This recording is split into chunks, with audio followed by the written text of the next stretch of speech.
बिस्मिल्लाहिर्रहमानिर्रहीम। अस्सलाम वालेकुम। Welcome to my YouTube channel enjoy info.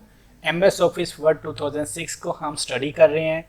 जो पिछली वीडियो हमने स्टडी की है उसके अंदर आपने देखा होगा कि मैंने आपको फ़ोन के रिलेटेड कुछ ऑप्शंस बताई हैं।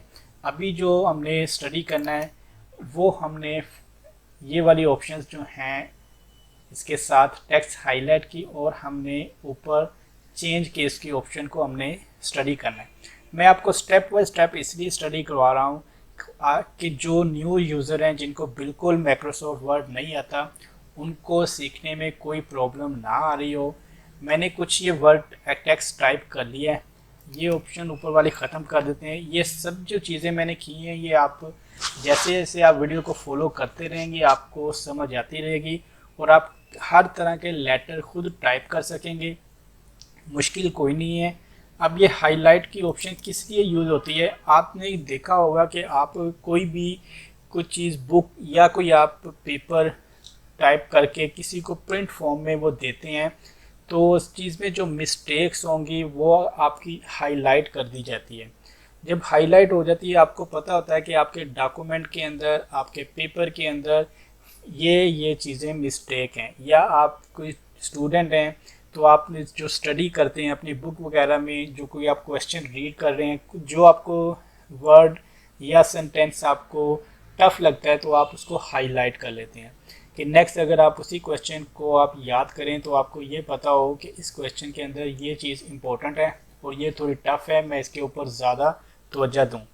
इसी तरह वर्ड के अंदर हाईलाइट की ऑप्शन है। हाईलाइट ऑप्शन किस लिए यूज़ करते हैं वर्ड के अंदर कि अगर आपने किसी को मेल की है कोई चीज़ और उसके अंदर कोई मिस्टेक है तो जो बंदा उस मिस्टेक को क्रॉस करने या हाईलाइट करके आपको बताना चाह रहा है कि ये ऑप्शन मिस्टेक है या वर्ड या सेंटेंस मिस्टेक है सेंटेंस, तो वो आपको किस तरह बताएगा वर्ड के थ्रू।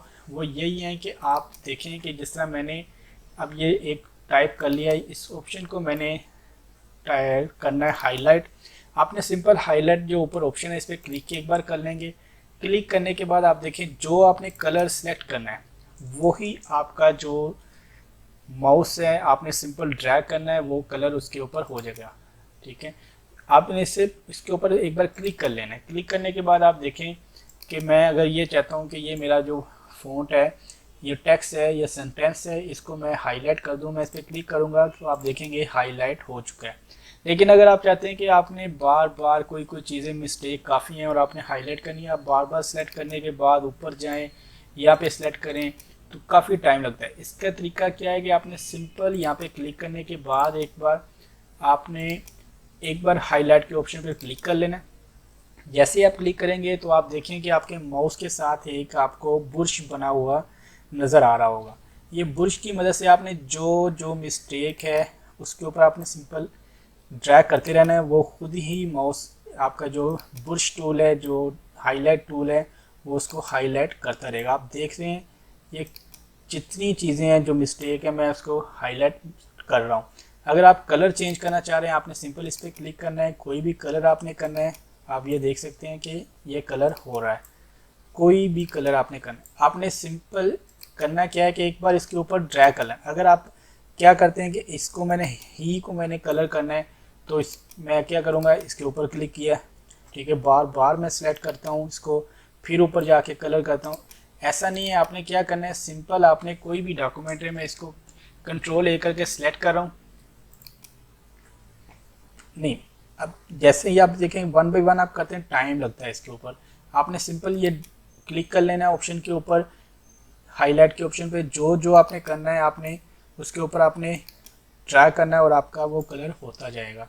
अगर आप चाहते हैं कि ये ऑप्शंस जो हैं जो जो मैंने हाईलाइट किया ये ख़त्म हो जाए, आपने सिंपल यहाँ पे हाईलाइट पे क्लिक करना है एक बार और यहाँ पे आपने नो कलर पे क्लिक कर देना। आप देखिए आपके साथ बुश बना हो गया, आप इस पर क्लिक करेंगे ये ख़त्म हो गया, इस पर क्लिक करेंगे ये ख़त्म हो गया। अगर आप इसको सारे को ऐसे सेलेक्ट करते हैं तो आप देखेंगे सारा आपका कलर ख़त्म हो गया है।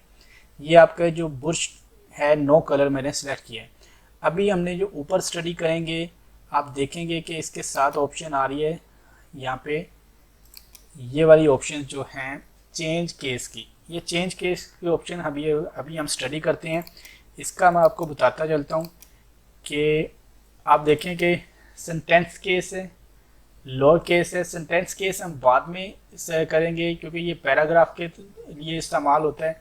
Lower case, upper case, capitalise each word और टॉगल केस, ये आपको बताते हैं कि ये देखें, इसको मैं सिलेक्ट करता हूँ। सिलेक्ट करने के बाद जैसे ही मैं अपने चेंज केस पे क्लिक करता हूँ तो मैं चाहता हूँ कि ये तमाम जो लिखा हुआ है कैपिटलाइज में, ठीक है, तो कैपिटल लिखा हुआ सारा, इसको मैं स्मॉल छोटी ABC जिसे कहते हैं उसमें लिख दूँ। तो ये मैं इस पर प्रेस करता हूँ, आप देखेंगे कि तमाम जो मेरा वर्ड था, टेक्स्ट था, जो मेरा सेंटेंस, वो सारा स्मॉल फॉर्म में हो चुका है। इसी के साथ अगर आप इसी को दोबारा सिलेक्ट कर लेते हैं, इसी ऑप्शन पे आप क्लिक करें तो आपको अपर केस की ऑप्शन मिल रही है। जैसे आप अपर केस पे क्लिक करते हैं तो आप देखेंगे कि आपका तमाम जो टेक्स्ट है वो अपर केस में हो चुका है। आप तमाम टेक्स्ट को आप स्टडी करें तो सारा जो आपका टेक्स्ट है वो अपर केस में हो चुका है। अगर आप दोबारा इस सारे टेक्स्ट को सेलेक्ट करते हैं, सेलेक्ट करने के बाद आप नीचे कैपिटलाइज ईच वर्ड पे क्लिक करते हैं तो आप देखेंगे कि जो आपका टेक्स्ट लिखा हुआ है उसका हर एक वर्ड जो है उसका पहला जो टेक्स्ट है, जो पहला जो वर्ड है, वो आप देखेंगे कि वो बड़ा हो गया, कैपिटलाइज ईच वर्ड हो गया, ठीक है। आप देखें हर एक वर्ड के साथ जो भी उसका पहला वर्ड है वो बड़ा हो चुका है। अगर आप फिर दोबारा इसको सिलेक्ट करने के बाद उसी ऑप्शन पे चेंज केस पे क्लिक करते हैं तो नीचे आपको टॉगल केस की ऑप्शन नज़र आ रही है। इसमें क्या होगा कि जो भी स्टार्टिंग का जो वर्ड होगा वो स्मॉल में हो जाएगा, बाकी तमाम जो वर्ड होंगे वो बिग हो जाएंगे, बड़े हो जाएंगे। तमाम दोस्तों को यही रिक्वेस्ट है कि जो भी आप स्टडी कर रहे हैं इसको आप गौर से देखें और अपने पास एक स्टेप बनाएं कि जो जो आप वीडियो को वॉच कर रहे हैं वो ऑप्शंस अप्लाई करके देखें। अप्लाई करने में ये होगा कि नेक्स्ट आपके पास जो भी आप चीज़ें अप्लाई करेंगे आपको याद होंगी और उसमें कोई आपको मुश्किल पेश नहीं आएगी। उम्मीद करता हूँ कि आपको ये मेरी वीडियो पसंद आई होगी। नेक्स्ट वीडियो में हम इंशाल्लाह वर्ड की कुछ और फ़ॉन्ट को हम स्टडी करेंगे, वर्ड के कुछ और फ़ॉन्ट स्टाइल के लिए स्टडी करेंगे, जिस तरह के ये ऑप्शंस हैं। बस आपको स्टेप बाय स्टेप इसलिए समझाना है कि आपको कोई सीखने में प्रॉब्लम ना आए। जो न्यू यूज़र हैं या जो अभी वर्ड को जानते हैं, सारा सीख चुके हैं, आगे आगे बहुत सारी ऑप्शंस ऐसी आएंगी जिनको आप स्टडी करेंगे तो आपके वर्ड 2006 सीखने में बहुत ज़्यादा आसानी हो जाएगी। बहुत सारी दुआओं के साथ तमाम दोस्तों को अल्लाह हाफिज़, दुआओं में याद रखिएगा। बहुत सारे शुक्रिया। अल्लाह हाफिज़।